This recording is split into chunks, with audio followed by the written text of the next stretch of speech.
po. At sa mga hindi po nakarating, maraming salamat din po sa kanila. At pagpalain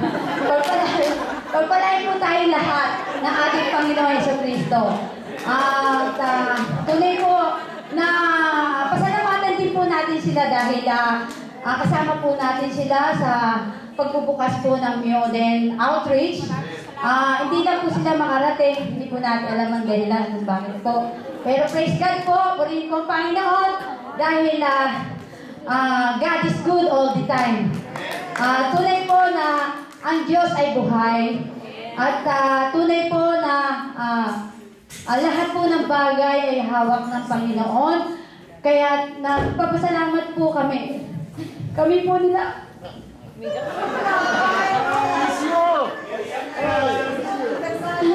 Naiyak po ako sa tuwa. Sorry po, hindi ko lang po mapigilan yung sarili ko habang nagpipraise and worship po kami. Nararamdaman ko po kasi na nandito po talaga ang Lord. Nandito po yung kanyang mga anghel, ang Holy Spirit na talagang tinutulungan po tayo. Tunay po, ang hirap po ng practice, ng sayaw, pero lahat po nagkakaisa kahit may mga dahilan po.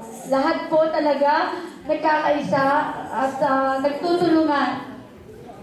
May mga reklamo po pero nandun po yung pagkakaisa. Praise God po talaga. Salamat po sa Diyos. Thank you po, Lord. Ang amin po, thank you po, Lord. Kinakabahan po ako. Kanina pa po, nag-umpisa yung ang bukas po ng Myoden. Nakakababa po, pero dahil nandiyan po kayo, supportan niyo sa amin, andyan po yung galak. Yung galak po, yung glory po ng Panginoon. Salamat po talaga. At amin po i-share yung pong sa Lucas po, 21, ang kaloob po ng babaeng balo. Ito po talaga yung sacrificial offertory po. Ang sabi po dito, na tumingin si Jesus, nakita niya ang mayamang naghuhulog ng kanilang kaloob sa lalagyan nito sa templo. 2, nakita rin niya ang sangdukhang babaeng balo na naghulog ng 2 kusing.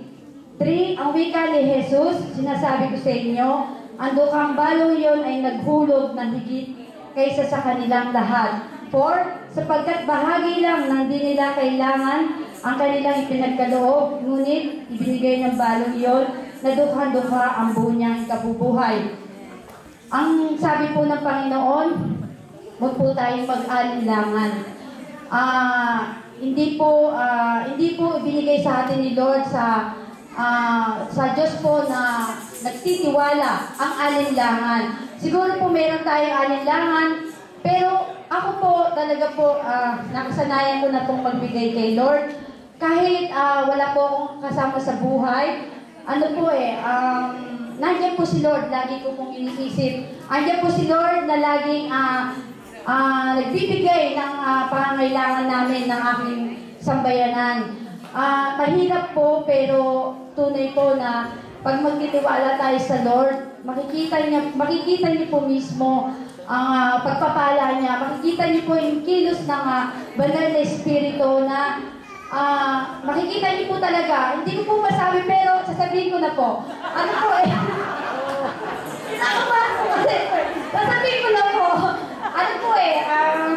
Nakikita ko po talaga na kumikilos si Lord. May ginagamit siyang tao para tulungan, mag-provide siya ng pangangailangan natin. Tunay po na hindi lang sa giri-giri, talaga pong nandiyan lagi yung pagtulong ng ating Panginoon.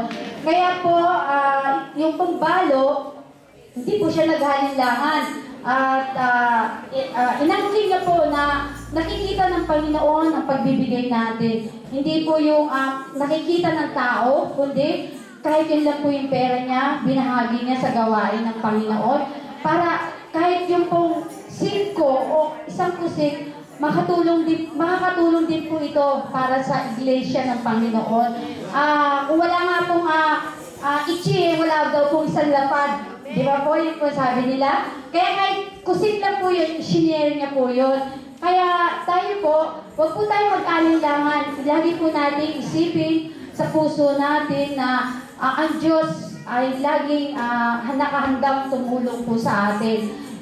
Ang gusto lang po niya, lumapit tayo sa Kanya at idalangin natin palagi na tulungan tayo ng Lord dahil hindi po maramot ang Panginoon.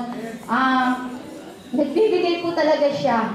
Yun po ang nakikita ko po sa Panginoon, nagbibigay po siya. Dahil ang lahat po ng bagay sa mundo, sa Kanya po lahat yan. Hindi po atin to. Kaya alam po ni Lord Jesus ang lahat ng pangailangan natin. Kaya po mga kapatid, ihanda na po natin ang ating sarili sa pagbibigay po.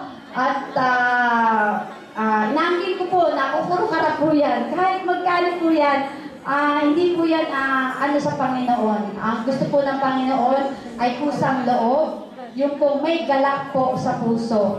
Salamat po. Hallelujah.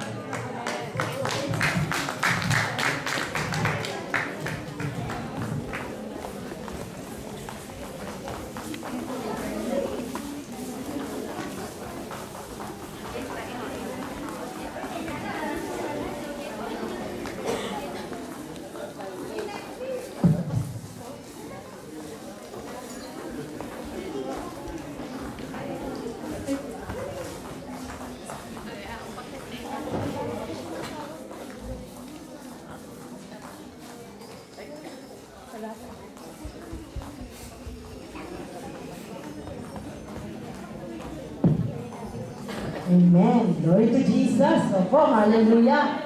Sa pagbibigay po natin, alam naman natin ang Diyos ang nagbabalik ito.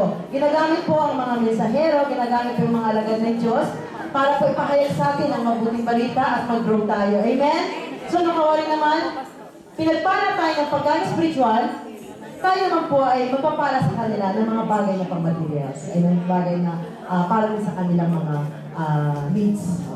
Okay, glory to God. This time po, magpapanood tayo ng isang magandang